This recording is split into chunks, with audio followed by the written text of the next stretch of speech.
մի հատ ջրվեժի չարաբաստիկ ճանապարհը նայեք ժողովուրդ ջան։ Էս էլ է։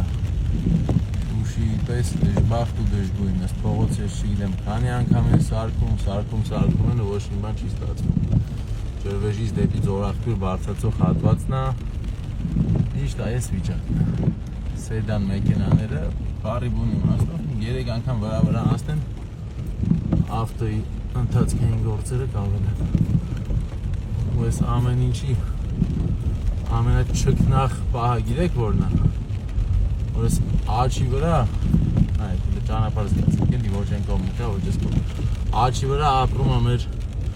ֆանտաստիկ ազգային ժողովի նախագահն, ով գնալով իր դաչան կամ առանձնատունը կամ արդեն իսկ դղյակ ենք նույնիսկ կարող կոչել մեծանում ու մեծանում է։ Մարդը անընդհատ ռեմոնտ է անում, պատերն է բարձրացնում, ռեշոտկաներ է դնում, աբլիցովկա է փոխում, ամեն ինչ կա, նայեք նույնիսկ այսպես անվտանգային կետ է բերել դրել։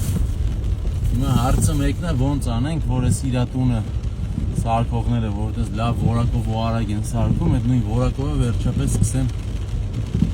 մեր քաղաքի փողոցները, նույնիսկ սա եթե քաղաք չի մտնում արդեն ջրվեժը հիմա եթե քաղաքն, մյուս մա եթե կոտայք, բայց ամեն դեպքում էս է ճանապարհը։ Զգացեք իրան